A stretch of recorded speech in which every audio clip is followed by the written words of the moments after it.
नमस्कार, अपन समाचारमा स्वागत छ। सुरु गरौँ पेस्तोल सहित एकजना पक्राउ प्रसङ्गबाट। धनुषामा कटुवा पेस्तोल सहित एकजना पक्राउ परेको छ। जनकपुरधाम उपमहानगरपालिका वडा 25 लोहनामा गणपति गनबाट खटिएको टोलीले चेक जाँच गर्ने क्रममा अवैध हतियार सहित एकजनालाई पक्राउ गरेको हो।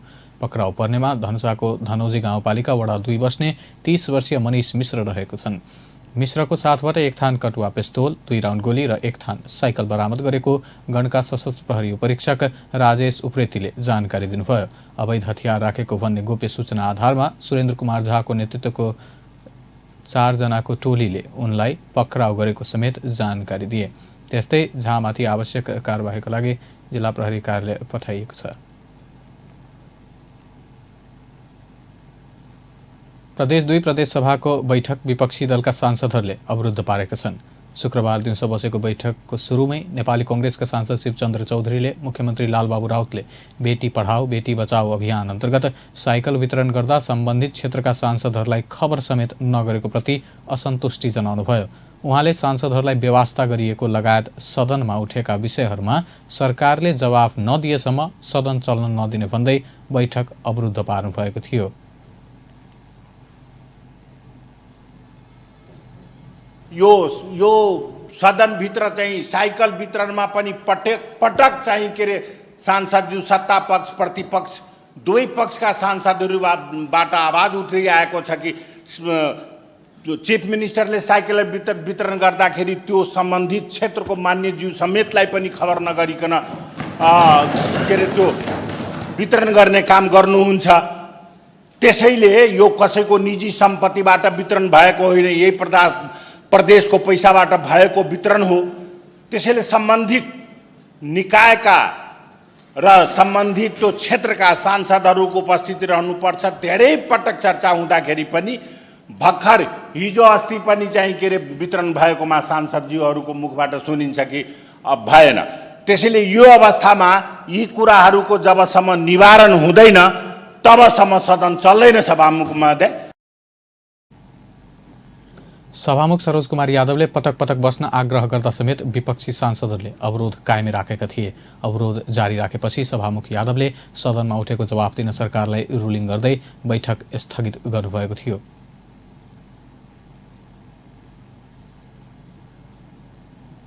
गते आइतबार दिनको 1 बजेसम्मको लागि स्थगित हुन्छ।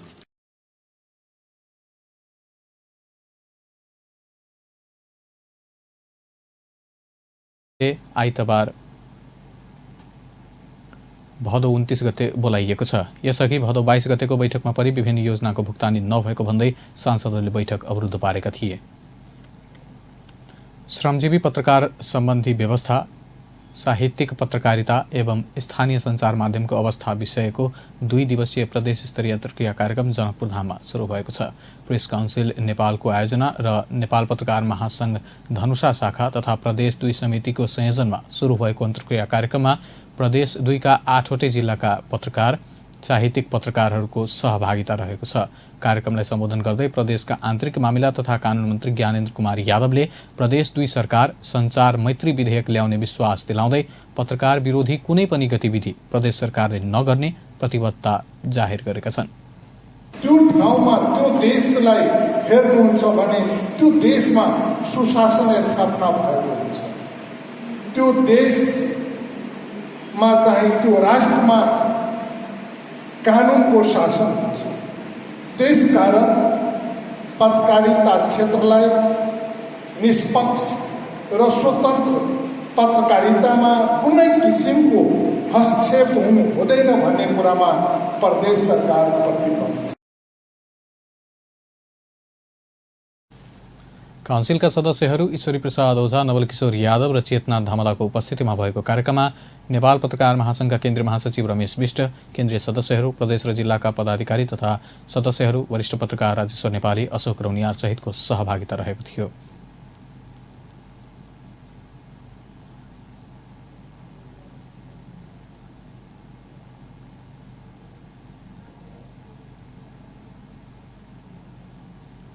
विश्रामपछि अब बाँकीका प्रसङ्ग।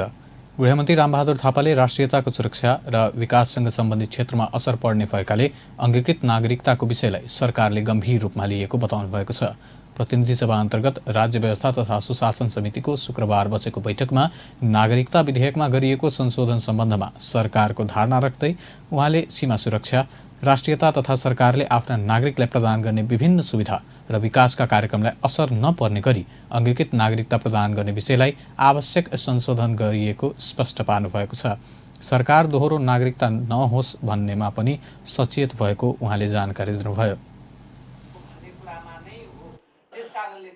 हाम्रो खुला सिमानाको कारणले गर्दाखेरि चाहिँ यहाँ दोहोरो नागरिकता चाहिँ लिने चाहिँ त्यसले चाहिँ गर्दाखेरि चाहिँ हाम्रो राष्ट्रियताको सुरक्षा र हाम्रो चाहिँ विकाससित सम्बन्धित प्रश्नहरूमा चाहिँ त्यो दोहोरो नागरिकताले चाहिँ ठुलो असर गर्ने भयो। त्यसकारण यो दोहोरो नागरिकता नहोस् चाहिँ भन्ने हिसाब किताबले यसमा चाहिँ संशोधन यहाँ ल्याइएको चाहिँ यहाँ जुन वैवाहिक यो अङ्गीकृत नागरिकताको सन्दर्भमा कुरा गर्दाखेरि चाहिँ कि नागरिकता लिइसकेपछि कुनै विदेशी महिलासँग विवाह भइसकेपछि नेपालको नागरिकता लिइसकेपछि उसले यहाँ आफ्नो मुलुकको जो पहिलाका आफ्नो मुलुकको चाहिँ नागरिकता त्यागेको चाहिँ एउटा निश्चय लिएर आउनु। गृहमन्त्री थापाले नेपाल भारत बीचको विशेष सम्बन्ध र नागरिकता सम्बन्धी छिमेकी मुलुकको व्यवस्थालाई समेत मध्यनजर गरी नेपाली पुरुषसँग बिहे गर्ने महिलालाई नेपाली अङ्गीकृत नागरिकता प्राप्त गर्ने समय 7 वर्ष तोकिएको स्पष्ट पार्नुभयो। नागरिकता सम्बन्धी विधेयक समितिमा झण्डै 6 महिनादेखि छलफलकै क्रममा रहेको छ। शुक्रबारको बैठकमा पनि मन्त्रालयले गरेको विधेयकमाथिको संशोधनबारे थप अध्ययन गर्नुपर्ने आवाज उठेपछि समिति विधेयक सम्बन्धमा निर्णयमा पुग्न सकेन। नागरिकता विधेयक सम्बन्धी सरकारले तयार पारेको अन्तिम प्रतिवेदन अध्ययनका लागि समय उपलब्ध गराउनुपर्ने भन्ने विषयमा सांसदहरूबीच मत बाजिएको छ। शुक्रबार राज्य व्यवस्था तथा सुशासन समितिको बैठकमा अधिकांश सदस्यले समितिको सुझावका आधारमा कानून न्याय तथा संसदीय व्यवस्था मन्त्रालयले तयार पारेको संशोधन विधेयक प्रतिवेदन अध्ययनका लागि समय पाउनुपर्ने माग गरेका हुन्। तर सभापति शशि श्रेष्ठले वैवाहिक अङ्गीकृत नागरिकताको विषयमा संशोधन भएर आएको दफामा मात्रै छलफल गरी निर्णयमा पुग्न दबाब दिएपछि बैठकमा केही बेर सांसद र सभापति बीच भनाभन भएको थियो।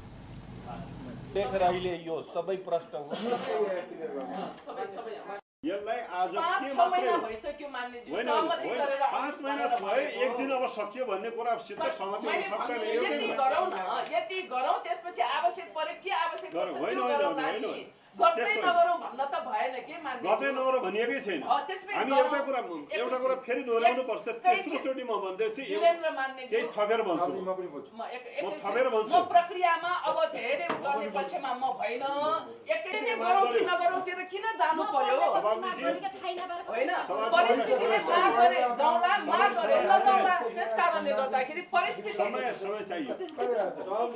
अब यो समय यो प्रक्रियामा छ, अगाडि बढ्नु। हामी यो समेतमा होइन, हामीले आवश्यक परे त भोलि होइन अर्को अधिवेशनमा जाउँला नि त।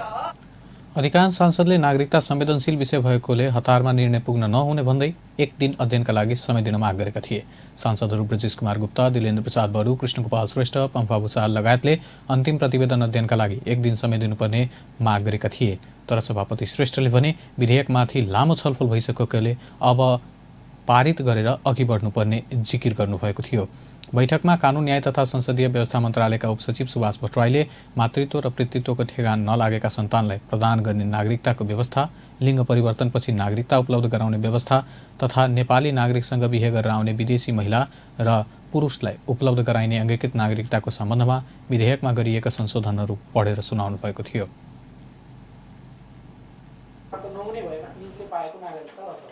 नेपाली नागरिकसँग वैवाहिक सम्बन्ध कायम गरेकी महिलालाई त्यसरी विवाह गरेको 7 वर्षपछि नेपालको अङ्गीकृत नागरिकता प्रदान गर्न सकिनेछ। 2 उपदफा 1 पछि दयाका उपदफा 1 क 1 ख र 1 ग थपिएका छन्।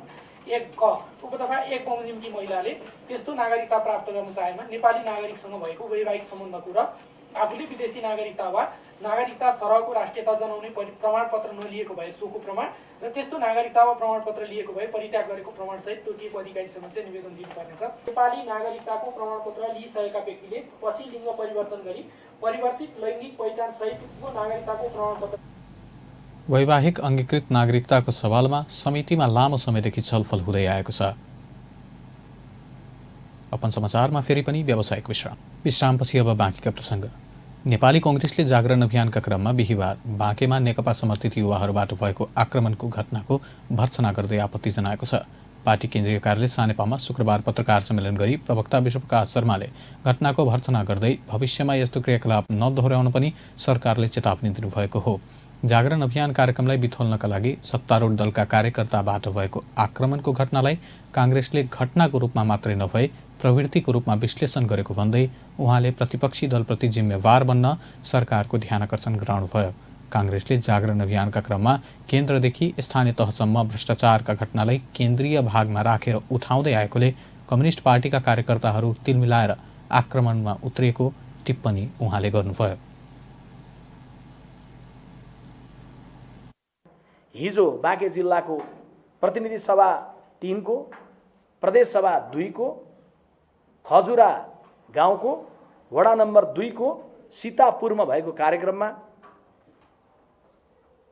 तत्कालीन एमालेका अहिले नेपाल कम्युनिस्ट पार्टीका केही उद्दण्ड कार्यकर्ताहरू प्रवेश गरेर आक्रमण गरेर कार्यक्रमलाई बिथोल्न प्रयत्न गरेको जानकारी यहाँहरूलाई प्राप्त छ। सीता मैयाको नाममा रहेको गाउँ, तर एउटा सीता जस्तै एउटा ममता मैया आमा उमेरकी करिब 70 वर्ष पुग्दै गर्नुभएकी नेपाली कङ्ग्रेसको जिल्ला सभापतिको रूपमा कार्य गरिरहनुभएकी नेत्री माथि आक्रमण गरेर प्रहार भएर तपाईहरु मार्फत पनि सार्वजनिक आइसकेको छ। यो तस्बिरमा तपाईहरु देख्न सक्नुहुन्छ।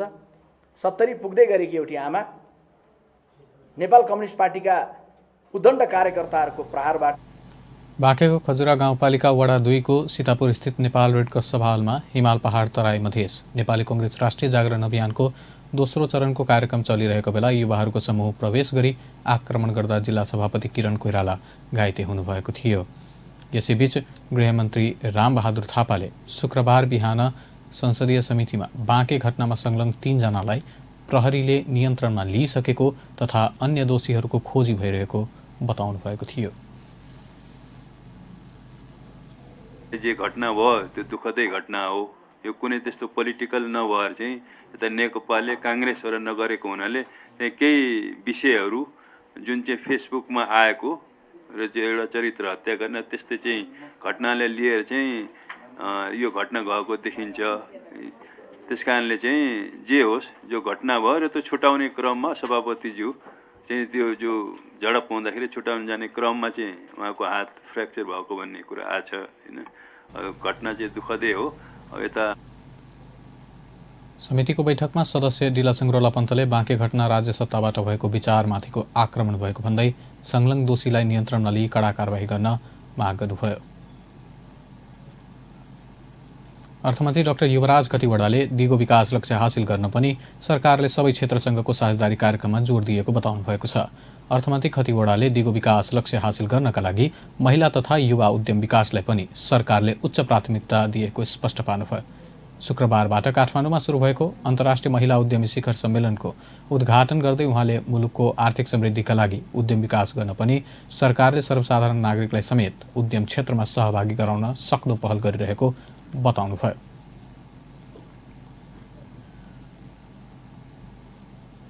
हस्त अपन न्यूज अहिलेलाई यति नै। पल पल खबर तेज नजर हेर्दै रहनुहोला अपन टेलिभिजन। नमस्कार।